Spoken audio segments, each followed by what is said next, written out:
Hello bachon, let's read this question, and the question says that PQRS is a rectangle with sides PS is equal to 5 centimeter and PQ is equal to 12 centimeter. Find the length of QR into SR and the two diagonals PR and QS.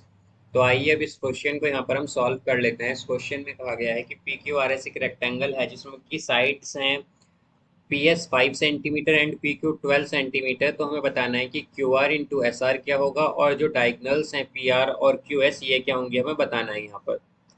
तो यहाँ हम की concept use करेंगे, concept that in rectangle. तो हमारे पास जो rectangle होता है उसकी हमारे पास ये प्रॉपर्टी होती है कि in rectangle opposite sides are equal. उसमें अपोजिट साइड्स क्या होती हैं? इक्वल होती हैं। Sides are equal. और हमारे पास जो वर्टेक्स एंगल होते हैं एंड ईच वर्टेक्स एंगल, और हर एक वर्टेक्स एंगल जो है वो होता है 90 डिग्री। Angle is 90 degree. अब यहाँ से हम अगर देखें तो हमारे पास क्या होगा, अपोजिट साइड इक्वल है तो यानी कि पी एस इक्वल होगी क्यू आर के, पी एस इक्वल होगी यहाँ पर क्यू आर के। तो यहाँ पर हम अगर देखें तो पी एस क्या गिवन है 5 सेंटीमीटर, तो क्यू आर भी क्या हो जाएगी 5 सेंटीमीटर। इसी तरह अगर हम देखें तो हमारे पास जो पी क्यू है ये इक्वल होगी एस आर के, पी क्यू इक्वल होगी एस आर के। यानी कि अगर हम देखें तो पी क्यू क्या है, पी क्यू 12 सेंटीमीटर है तो एस आर भी 12 सेंटीमीटर होगी। अब हमसे ये पूछा गया था कि हमारे पास Q R into S R क्या होगा, Q R into S R क्या होगा। तो यहाँ पर अगर हम देखें तो क्यू आर हमारे पास 5 सेंटीमीटर है इंटू एस आर हमारे पास 12 सेंटीमीटर है। तो इन्हें अगर हम मल्टीप्लाई कर लें तो ये आएगा 60 सेंटीमीटर। तो हमारे पास Q R into S R आया है 60 सेंटीमीटर। अब यहाँ पर हम अगर देखें तो हमें क्या बताना है, फिर हमें बतानी है कि डायगनल्स क्या होंगी। और हम जानते हैं कि हर एक वर्टेक्स एंगल यहाँ पर क्या है 90 डिग्री। यानी कि हमारे पास एंगल पी इक्वल है एंगल क्यू के, ये इक्वल है एंगल आर के, ये इक्वल है फिर एंगल एस के, और ये सभी एंगल किसके इक्वल है 90 डिग्री के।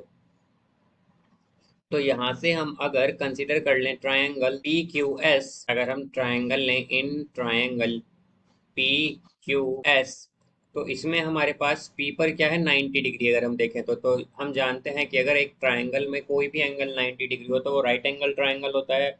और राइट एंगल ट्रायंगल में पाइथागोरस थ्योरम के अकॉर्डिंग हाइपोटेन्यूस स्क्वायर इक्वल होता है perpendicular square plus base square के। और हाइपोटेनियस जो होती है वो होती है हमारे पास 90 डिग्री या राइट एंगल के अपोजिट। तो यहाँ पर 90 डिग्री पी पर है तो इसके अपोजिट साइड क्या है एस क्यू। तो हम क्या कहेंगे कि हमारे पास एस क्यू यहाँ पर हाइपोटेनियस हो गई इस ट्राइंगल में। तो एस क्यू का स्क्वायर इक्वल होगा यहाँ पर हमारे पास ये आएगा यहाँ पर P Q square plus P S square के, पी एस स्क्वायर के। तो यहाँ से ये आएगा S Q square is equal to P Q हमारे पास गिवन था 12 सेंटीमीटर, तो 12 का स्क्वायर करेंगे तो 144 होता है, प्लस पी एस स्क्वायर, तो पी एस की वैल्यू हमारे पास 5 सेंटीमीटर है और 5 का स्क्वायर 25 होता है। तो एस क्यू स्क्वायर आ जाएगा 169। और हम जानते हैं 169 स्क्वायर होता है 13 का। तो एस क्यू की वैल्यू क्या आएगी प्लस माइनस 13 आएगी। बट हम जानते हैं कोई भी साइड नेगेटिव नहीं हो सकती है, तो इसलिए हम एस क्यू को क्या लेंगे प्लस 13 सेंटीमीटर लेंगे। और हम जानते हैं कि एस क्यू और क्यू एस बेसिकली सेम है, तो हम क्या लिख देंगे इसे Q S is equal to 13 centimetre.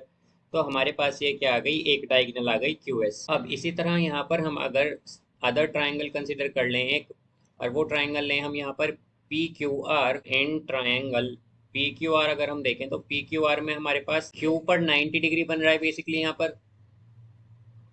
तो हम जानते हैं कि हमारे पास अगर किसी भी ट्राइंगल में कोई भी एंगल 90 डिग्री हो जाए तो उसे हम राइट एंगल ट्राइंगल कहते हैं। और राइट एंगल ट्राइंगल में पाइथागोरस थ्योरम के अकॉर्डिंग हमारे पास हाइपोटेनियस स्क्वायर इक्वल होता है perpendicular square plus base square के। तो यहाँ पर हाइपोटेनियस जो होती है वो होती है राइट एंगल के अपोजिट। तो यहाँ पर 90 डिग्री जब हमारे पास क्यू पर बना है तो उसके अपोजिट साइड क्या है पी आर।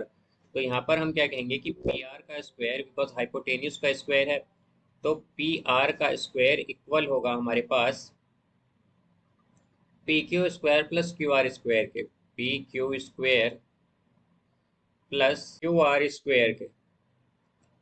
तो यहाँ से हम अगर देखें तो हमारे पास पी क्यू की वैल्यू क्या है, तो पी क्यू हमारे पास यहाँ पर हम देख सकते हैं 12 सेंटीमीटर है। तो 12 का स्क्वायर क्या होगा, 144 प्लस, अब क्यू आर अगर हम देखें तो क्यू आर 5 है, तो 5 का स्क्वायर क्या होगा हमारे पास यहाँ पर 25।